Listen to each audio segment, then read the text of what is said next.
What is up, Lighthouse Middle School? How you guys doing? Hope you guys are having a fantastic Wednesday. Wherever you are, I'm glad that you're there. A couple of announcements before we hop into the lesson. First off, today, Blitz registration, Blitz money is due. So I sent an email to your parents on Thursday, letting them know all about Blitz, how much it was going to cost, all that good stuff. If you haven't given your money to your leaders, now would be a good time to do that. Or if you and maybe your parents forgot that it was due today, then go ahead and text them and let them know if you're planning on coming that money is due. Blitz is one of the best events that we do all year. So I really hope that you're going to be there because I want to spend time with you, and your leaders want to spend time with you, and your friends want to spend time with you at Blitz. And it is an amazing all-nighter put on by Valley Church, and then we go do a bunch of fun stuff like Sky Zone and bowling and roller skating and ice skating and going to an arcade. So you're not going to want to miss it. Hope to see you there. And the registration, i.e. the money, is due today. Next announcement is the Bigger, Better, Best Challenge. So I don't know if you have coordinated this yet with your leader and your group, but if you haven't, hope you are doing that pretty soon here because I'm looking forward to this Bigger, Better, Best Challenge. You will start out with a quarter. You and your group will find a place to meet, and then you will walk around the neighborhood with that quarter. You'll knock on a door and you'll say, hey, you have something you want to trade for this quarter, and the goal is to trade up to the biggest, betterest, bestest thing that you can find, and then we will bring what we find to youth group when we meet all together in October, and whatever group has the best thing gets a prize for their group. So you're not going to want to miss it because, one, it's going to be a lot of fun to walk around the neighborhood with your friends, and two, you're going to want to see what you can do to finagle, to barter up to the biggest, bestest thing that you can find for the Bigger, Better, Best Challenge. And speaking of when we meet all together in October, when we meet all together, I like to do some Q&A topics about questions that you guys have. So this month we're talking about friendships, obviously, in our sermon series. And so I want to answer specific questions that you have about your friendships. So if you pull out your phone now, scan that QR code, or you can scan it on your note sheet right here at the bottom. That will take you to a Google form that you can fill out, and you can submit your question about friendships. And each month it'll be a new topic about what we're talking about or something that's kind of topical for the season that we're in. So, yeah, submit your questions because I don't have your questions. I don't really have anything to talk about. So, submit some questions, I'll have something to talk about, and we'll have a grand time on October. And another QR code for you to scan. This is the On Your Own devotional. So this month our series is called On Your Own, and we don't just want to think about our faith and our walk with the Lord one or two times a week, like on Wednesday or Sunday. We want to do that all the time because we want our whole lives to honor Jesus if we put our faith in Him. And one of the ways that we can do that is by spending time in His Word, by learning, and by growing, and by studying. So if you scan that QR code that's on the screen right now, that will take you to the Bible app, which has a plan for you to read about the thing that we're talking about this month at youth group, and you can reinforce and continue to think about how you can honor the Lord Jesus with your friendships. So I encourage you to do that. Also encourage you to take notes on your note sheet. You can put your name up on the top, and then each week as we kind of do a lesson, you can take some notes, and then hopefully that helps you to just kind of pay attention or to remember something that you thought was important or something that you want to apply to your life. So I encourage you to do that. With all that being said, we're going to move into our lessons for the night. So welcome to week 2 of our series On Your Own. And I think we all know that sometimes life can feel like we are on maybe like a game show, or all of a sudden it's like, oh shoot, I've got to figure this thing out really quickly, and there's no one here to help me to do that. And in moments like those, God wants for us to have friends who can help us to bear the load, people to lean on in those stressful kind of moments. And so much of what we go through in our lives can be made better when we have a good friend by our side. But what does a healthy friendship look like? How do you go about starting good friendships? And I had a lot of really wonderful friends growing up, and we found ourselves in some pretty wild and sketchy moments, and we made lots of memories and grew closer. I remember when I was in middle school, um, I don't know if you know this about middle schoolers. Sometimes middle schoolers do things that are just kind of goofy. At least I did when I was in middle school, and maybe you do too, and that's fine. And one of the goofy things that I and my friends did is we went through a phase in like seventh or eighth grade where we went to like Home Depot and we would buy plungers, and we would like stick them to things. Um, Either like on our bodies sometimes, like on like our foreheads or on our stomachs or just like in random places, and we would just like would carry plungers around with us where when we were like hanging out. It was a very odd thing that we did, but it's kind of a fun memory now, and we still laugh about it to this day because why did we do that? I don't really know. And it was just, I guess, a way that we were having fun together as friends, right? And we all love having fun with our friends. But if that's like all that you do with your friends, if you just have fun, are you ever going to feel comfortable maybe reaching out when things are difficult and you need someone to help you carry the load? What does it look like to be the type of friends who have fun together, which is awesome, and share moments and conversations that help us grow into what God has for us? And even though, like I said, I had a lot of fun in the story that I just shared, there are also really important and meaningful moments in my friendships rather than just that story. And we'll talk about that in a little bit. In the Gospel of Luke is a collection of stories about Jesus and his life on earth. And Luke wanted everyone to know all of the incredible ways that God changed the world through Jesus' life and his death and his resurrection. And Luke knew that Jesus was remarkable, that he was truly God and truly man. And Luke's book shows us how often Jesus hung out with people. He made friends and he invested in his relationships, in his friendships.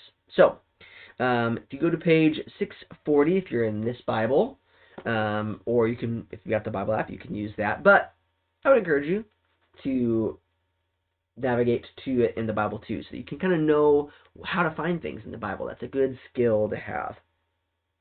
So this is on page 640. If you're looking at big number 5, and then we'll start with small number 1, go all the way to small number 11. And it says, one day as Jesus was preaching on the shore of the Sea of Galilee, great crowds pressed in on him to listen to the word of God.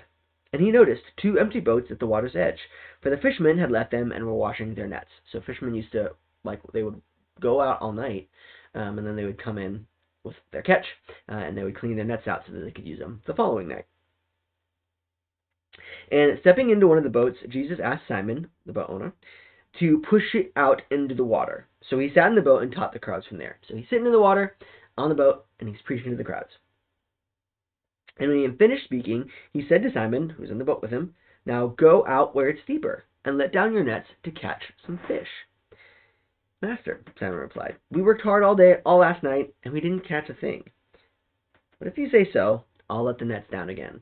So he's like, Jesus, this is a waste of our time. What are we doing here?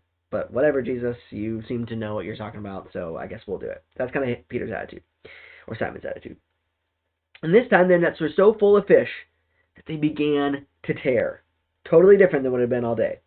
A shout for help brought their partners in the other boat, and soon both boats were filled with fish and on the verge of sinking. And when Simon Peter realized what had happened, he fell to his knees before Jesus. He said, Lord, please leave me. I'm too much of a sinner to be around you.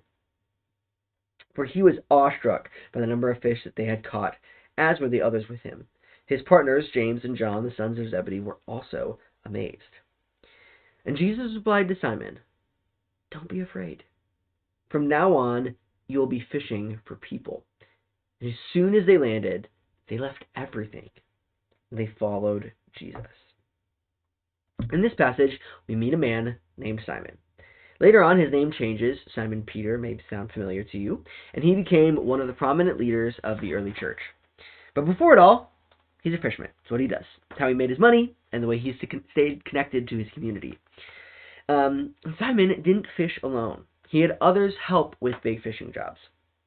When Simon and the other fishermen met Jesus, Simon was kind of speaking for the group. And there are a few stories of Simon speaking up when others wouldn't, and staying silent when maybe he should have said something, which, if we're honest, can be really, really relatable to us. Peter's great in that way. Jesus hopped into Simon's boat and told the fishermen to put the nets out for another catch. Simon makes it clear that they hadn't had any luck and that trying again was probably going to be a waste of time. But Jesus encouraged them to go for it. When they did, they brought in this massive haul of fish, way more than they should have caught at a time like that. Simon would not have gone out fishing again if not for Jesus. And instead of this being a moment of celebration of Jesus' power, which that's what it is Jesus is showing his power, his lordship, his control over creation even, Simon gets uncomfortable. He's uncomfortable with this experience. It's because he feels ashamed for his lack of faith and for the sin in his life. Sin is anything that we do that goes against God's commands. And Simon didn't think that he's worthy of being in a relationship with someone who could bring such a massive blessing like Jesus just did. And he might have been thinking something like, man, if Jesus knew the real me, would he have done this for me? Or Jesus doesn't know about my habits and character flaws and messy relationships. I don't deserve this. He should be showing up for someone else. And the blessing from Jesus made Simon want to create distance in their relationship. Shame was telling Simon that he didn't have what it took to receive friendship and he didn't deserve to be close to Jesus. Sometimes when we experience shame like this, we get an urge to pull away from the people close to us. Sometimes being alone feels easier than telling people how we feel or trusting our friends to see and care for us just as we are. But of course, Jesus knows all of this about Simon. He knows everything about Simon. And did you catch what he said when Simon expressed those doubts? We're going to reread it here, starting in small number 9. Starting in verse number 8. When Simon Peter realized what had happened, he fell to his knees before Jesus and said, Lord, please leave me. I'm too much of a sinner to be around you. For he was awestruck by the number of fish that they had caught, as were the others with him. His partners, James and John, the sons of Zebedee, were also amazed. But here's what Jesus says. He replied to Simon, don't be afraid. Don't be afraid. From now on, you'll be fishing for people. And Jesus wanted Simon to know that it was okay.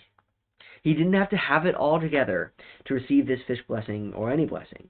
Simon's faith didn't have to be perfect in that moment. Jesus was compassionate when Simon was exhausted and his belief was failing him. Even after Simon trusted Jesus, he didn't necessarily feel worthy of being in a relationship with Jesus. But Jesus didn't think that. Jesus challenged Simon and called him into a close friendship, a close discipleship, where Jesus would lead and Simon would follow. And Jesus showed what being an incredible friend might look like. Simon let Jesus on his boat and eventually gave up everything to follow Jesus. Because of what Jesus did, Simon was challenged to experience an entirely new way of living. Jesus changed him. And when we learn to trust in Jesus and allow him to transform us, we also are transformed and we can become friends like Jesus is a friend. Now going to the Old Testament, which is the back, or for the first 2/3 or so of the Bible, there's a character named Solomon. And Solomon was the son of King David, and he was considered one of the wisest people to have ever lived. And we're going to look at what he had to say about friendship in Proverbs chapter 13, verse 20. This is on page 404.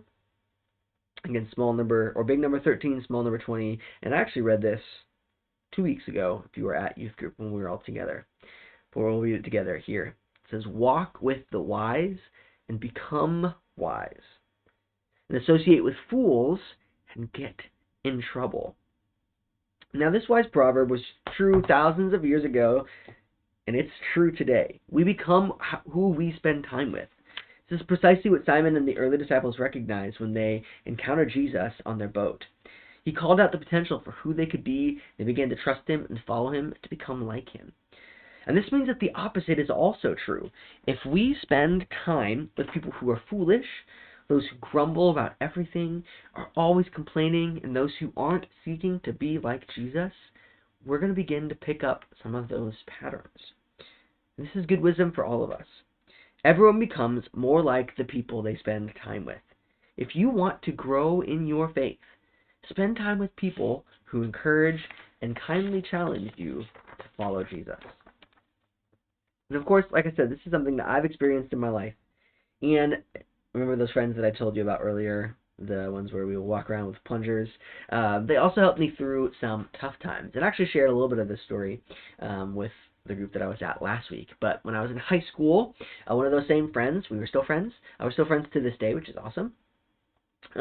I was in a relationship. I was dating someone, the only person other than Shelby, actually, that I've dated, and had just kind of realized the relationship wasn't working out, that we needed to break up, which is no offense to her. She was wonderful. Really, it was more my issues. But anyway, we realized we needed to break up, and so I remember calling my friend late at night, and we just sat in my car for like 45 minutes while I just kind of talked. He encouraged me to make sure that I'd been praying about it, and that I really was seeking what the Lord would have for me, and that really meant a lot, right? And because of my friend in that moment, I was able to experience something similar to Simon.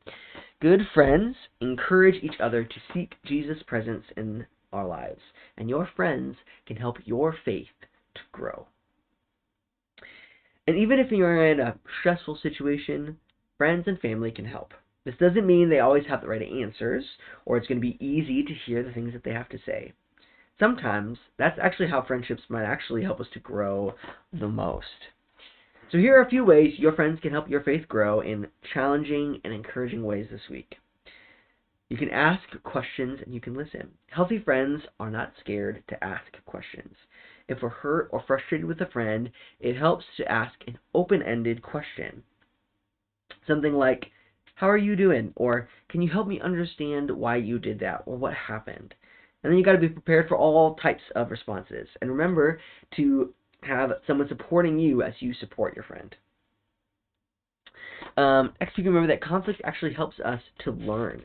When you ask questions and listen, be ready to hear how you may have contributed in the conflict. In conflict, we tend to close our fists and be defensive and closed off. Instead, we want to try to open our hands and be receptive to learning about things that we didn't know.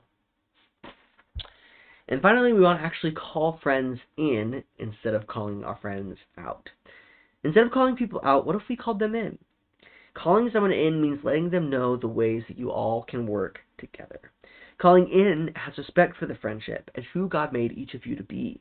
When we call someone in, we say, "You are not defined by the things that you have done. I see who you are and who God is helping you to become." Friends won't be motivated to grow if they feel diminished and called out. And people are inspired to change when they sense that the person who is challenging them to change also believes in them and wants the best for them. And knowing that your friends can help your faith to grow is important. But what does that look like in practice? Jesus was excellent at building friendships, but for most of us, it's going to take a little bit of work. So let's see if we can learn how to help call our friends to grow in their faith by thinking about how we would like someone to do that for us. So when the video is done, your leader is going to hand out this sheet. And it's got some questions that I want you to answer. And then you guys will discuss it. And it's about how to have healthy conflicts, okay? And when we listen and learn from others, we see how many ways that there are to love people. Listening to our friends' stories and seeing how their faith impacts their life can help us to become more like Jesus. That's because our friends can help our faith to grow. So that's what I've got for you guys this evening. Like I said, when the video ends, I want you to fill this sheet out. It's got some questions, some things to think through about how you would like to be challenged, and how then you can challenge your friends, knowing how you would like to receive that sort of challenge in your friendship, in your relationships. So, I love you guys. I'll see you when I see you.